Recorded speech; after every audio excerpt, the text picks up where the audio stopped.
विद्यार्थी मित्रांनो, आपण मागच्या तासाला भारतीय घटनेचा सरनामा बघत होतो.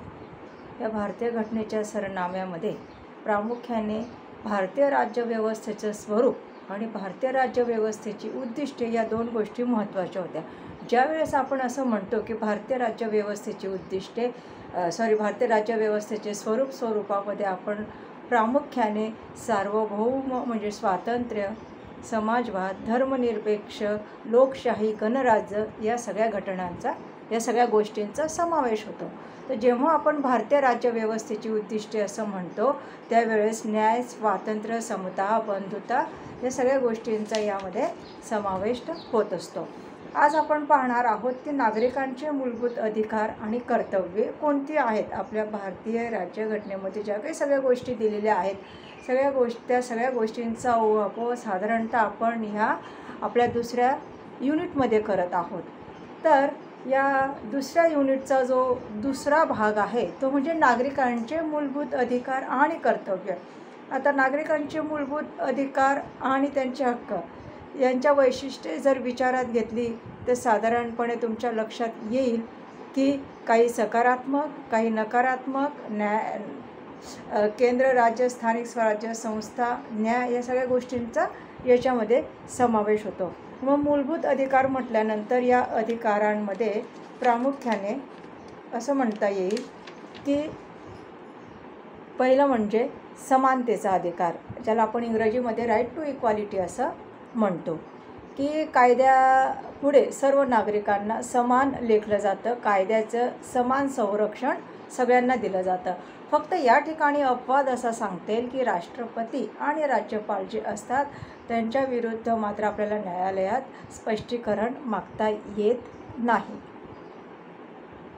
त्याच्यानंतर समानतेच्या अधिकारामध्ये साधारणतः धर्म, वंश, जात, लिंग, जन्मस्थान या बाबतीत कुठल्याही प्रकारचा भेदभाव करता येत नाही.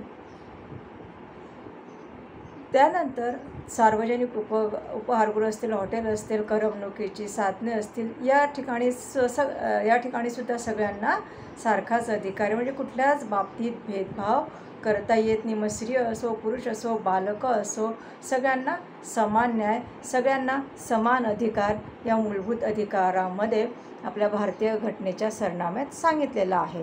त्याचप्रमाणे सार्वजनिक नोकऱ्यांमध्ये सुद्धा समान संधी आहे.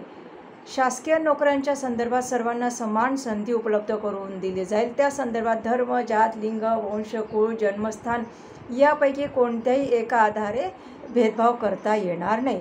सार्वजनिक सेवांमध्ये सर्व नागरिकांना समान संधी दिली जाईल.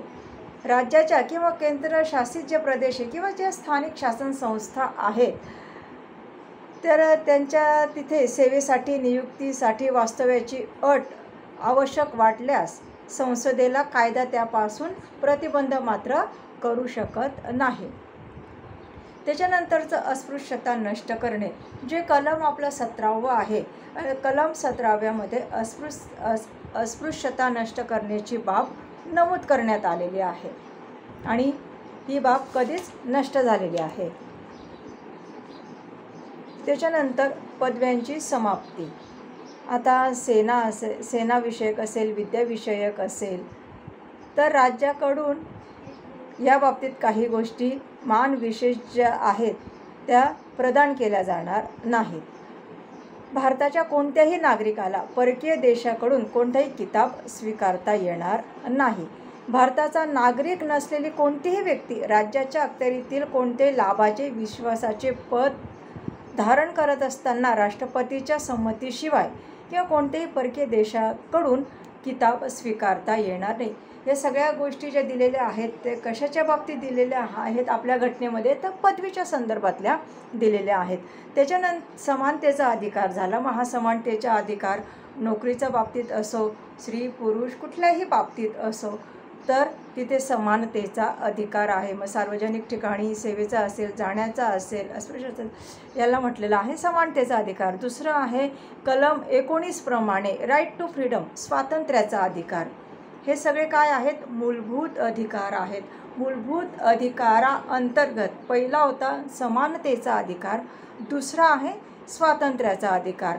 समानतेचा अधिकारामध्ये साधारणतः कलम आपण 17 बघितलं. स्वातंत्र्याचा अधिकार म्हटल्यानंतर कलम 19 या ठिकाणी दिलेला आहे आणि त्या मूळ संविधानाच्या कलम 19 अंतर्गत 7 प्रकारची स्वातंत्र्य बहाल केलेली आहेत. मग ही 7 प्रकारची बहाल केलेली स्वातंत्र्य कोणकोणती आहेत?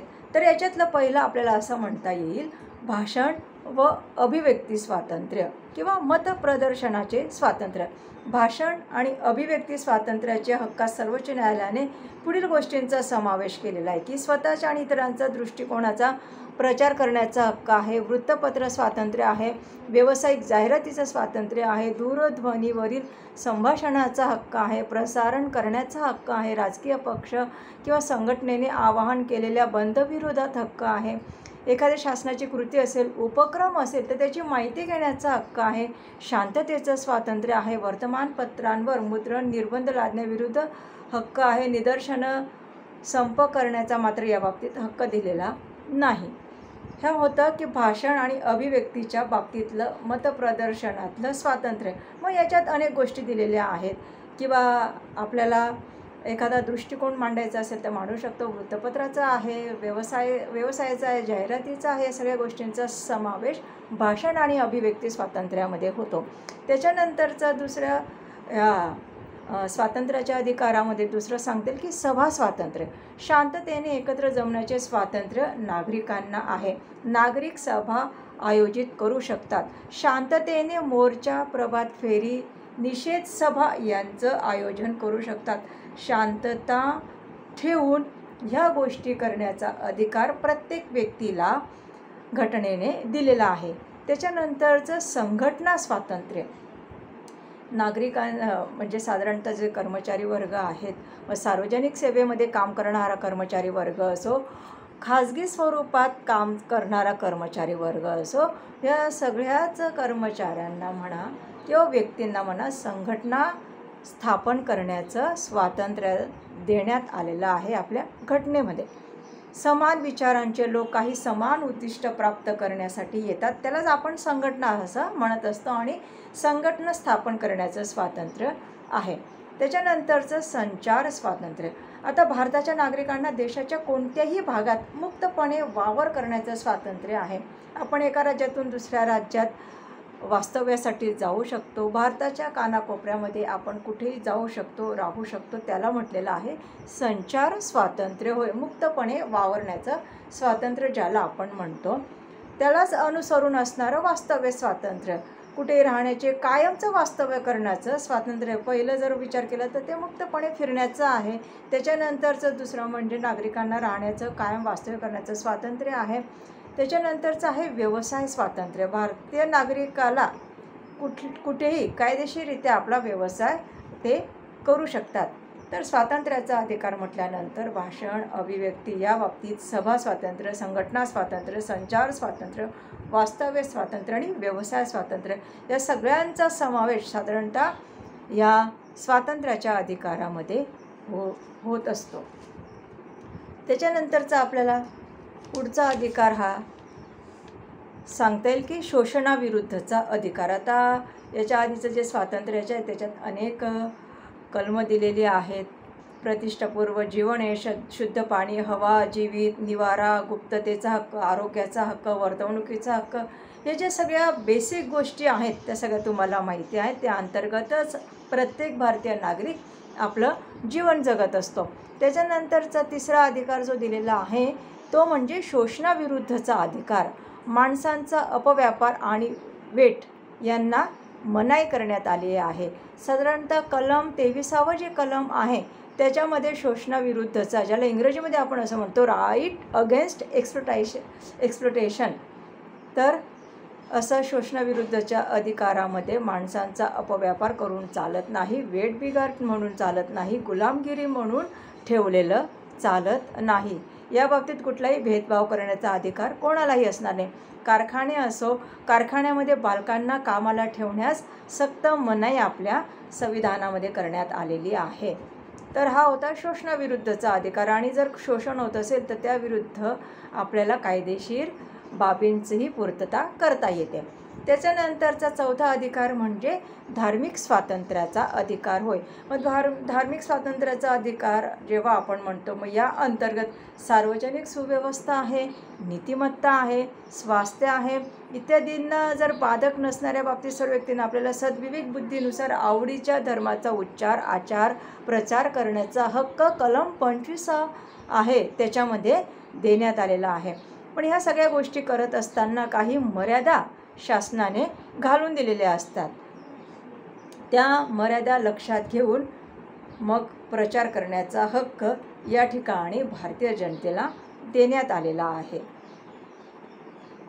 तर असे हे धार्मिक स्वातंत्र्याचा अधिकार सांगितलेला आहे. त्याच्यानंतरचा जो 5वा अधिकार येतो म्हणजे सांस्कृतिक व शैक्षणिक अधिकार. तर कलम 29 ते कलम 30 याच्यामध्ये प्रत्येक भारतीय नागरिकाला सांस्कृतिक आणि शैक्षणिक अधिकार देण्यात आलेला आहे.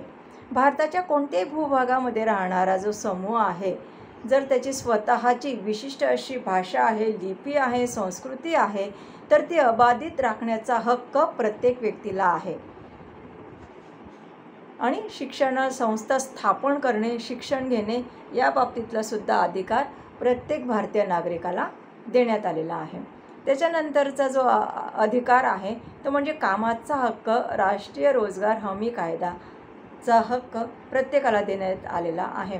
संयुक्त पुरोगामी आघाडी सरकारने या बाबतीत किमान संयुक्त कार्यक्रमाअंतर्गत राष्ट्रीय रोजगार हमी कायदा 2005 मध्ये संमत केला आणि त्यानुसार निदान 100 दिवस काम देण्याची हमी याच्यामध्ये देण्यात आलेली आहे. प्रत्येकाला काम करण्याचा हक्क आहे आणि सरकारला रोजगार पुरवण्याचा सुद्धा हक्क देण्यात आलेला आहे. त्याच्यानंतरचा जो 7वा हक्क देण्यात आलेला आहे तो म्हणजे शिक्षणाचा मूलभूत हक्क. संसदेने 4 ऑगस्ट 2009 रोजी शिक्षणाचा हक्क पारित केला. राज्यघटनेतलं जे साधारणतः कलम 21 आहे त्याच्यामध्ये 6 ते 14 वयोगटातील मुलांना मोफत व सक्तीचं शिक्षण देण्याची तरतूद करण्यात आली आणि हा हक्क मान्य केल्यामुळे जगातील 135 देशांच्या यादीत भारताचाही समावेश करण्यात आलेला आहे. तर शिक्षणाची जी काही वेगवेगळी हक्क सांगितलेले आहेत किंवा शिक्षणाच्या मूलभूत हक्काची जी काही वैशिष्ट्ये आहेत ती आपण पुढच्या तासाला अभ्यासणार आहोत.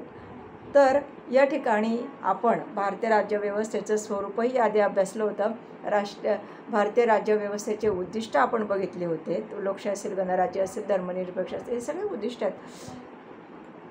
त्याच्यानंतर अधिकार, अनेक अधिकार आहेत. भाषणाचा, स्वातंत्र्याचा, शिक्षण घेण्याचा, कायद्याने समानता असण्याचा, रोजगाराचा, अशा अनेक हक्कांचा यामध्ये समावेश करण्यात आले आहेत.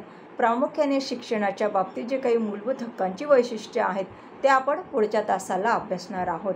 आज आपण या ठिकाणीच थांबणार आहोत.